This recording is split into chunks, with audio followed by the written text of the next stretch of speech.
Hello everybody, we're going to do another passenger train build video for you.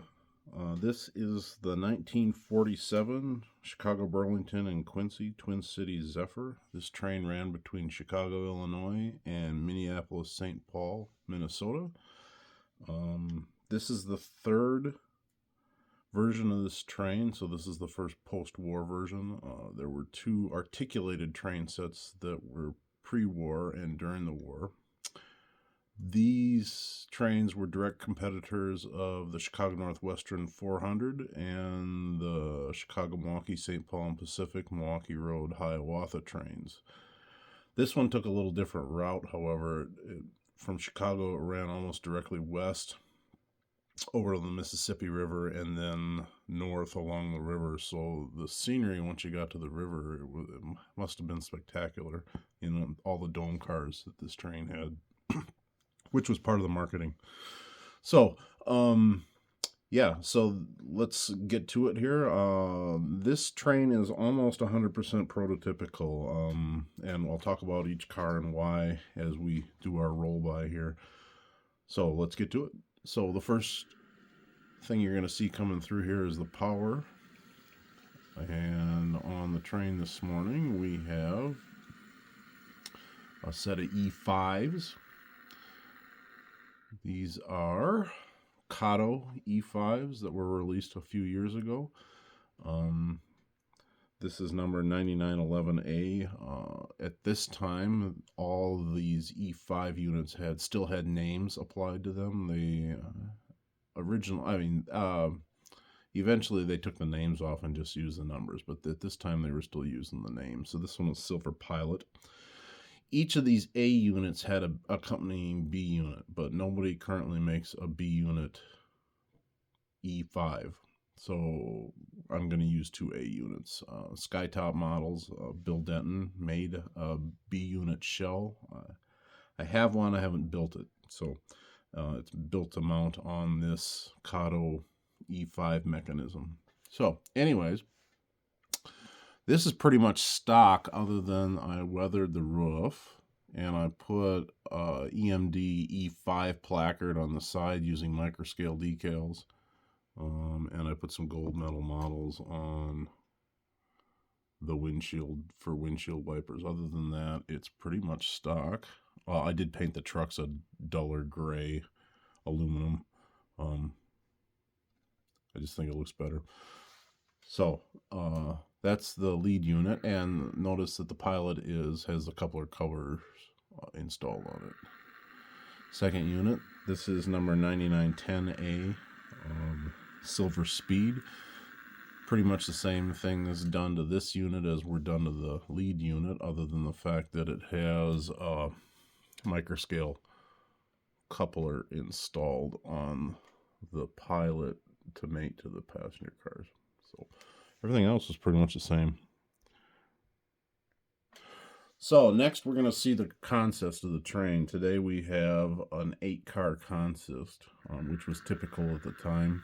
Sometimes it would run with 7. It would run up to 12 or 15 cars when it got busy, but this is a typical consist.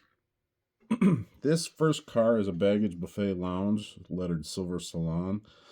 This is a prototypical car. This shell was cast by Bill Denton and Skytop Models, and he built it up for me too.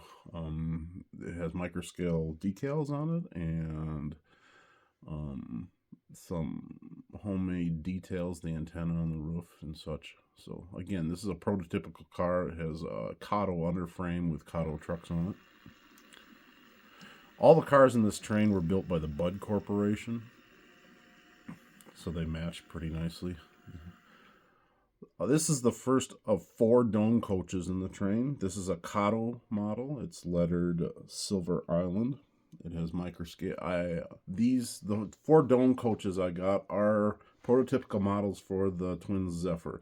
The Kato produced 2 sets of domes. This set, which was originally in the 4-car corrugated sets, is prototypical for the Twin Cities Zephyr. They also produced domes for the California Zephyr. Those are slightly different, and that's not what these are. These are the prototypical domes for the Twin Cities Zephyr. I actually, at the time I built this train, you could still get these shells direct from Cottle parts store. So I have 4 dome coaches that are prototypical for this train. As I said, this one's lettered Silver Island, and it was nice because they were painted and undecaled. So all I had to do was put the decals on them. Other than that, it's a stock car.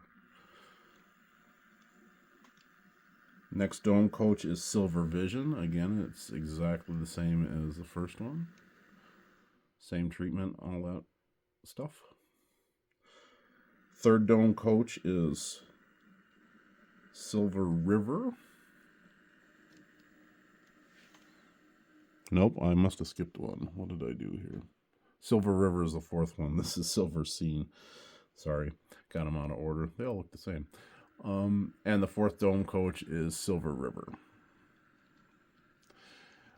A lot of the photos you'll see of this train along the Mississippi, one of the 4 dome coaches looks a bit different than the other 3, and that was because it was a different car, and the dome is running the other way. The short end of the car was actually on the rear of the coach rather than the long end being the rear. The way I have this set up is correct for these cars.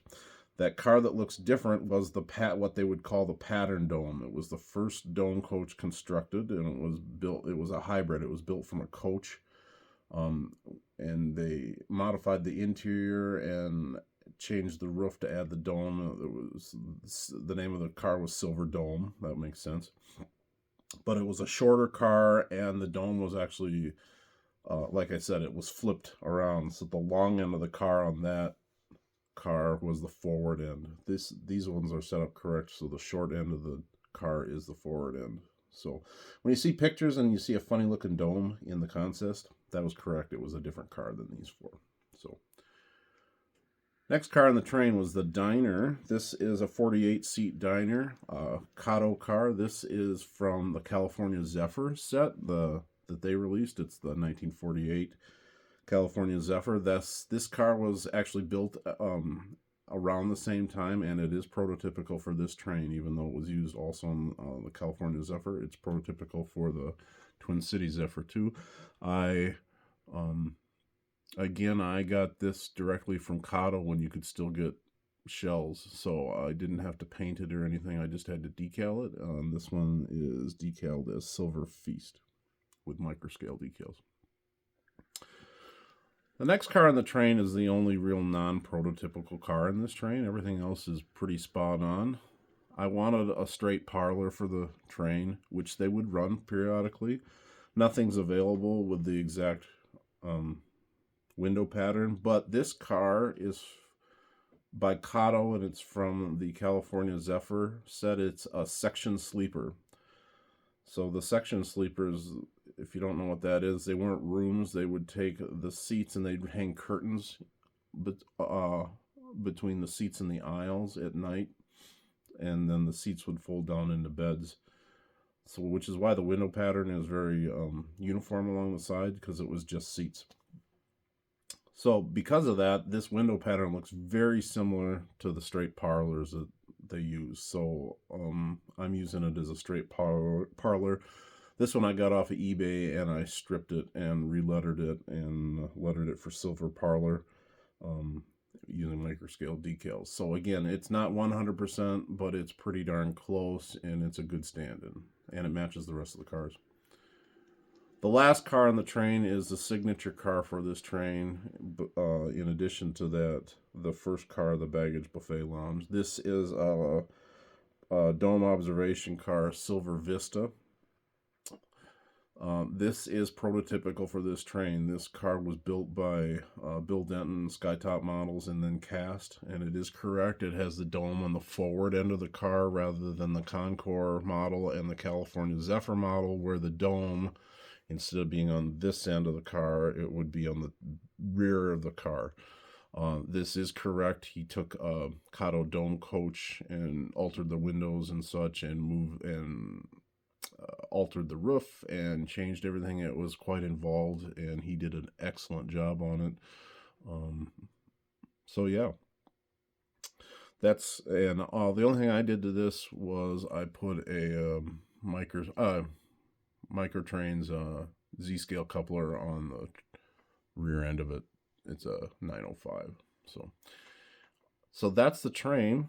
Like I said, this is about 95% prototypical for the real train in 1947. Other than I would like to have one of these days I'll get that B unit done, and then it will look even closer to the real train. So we'll do a couple run bys here, and then we'll send you on your way.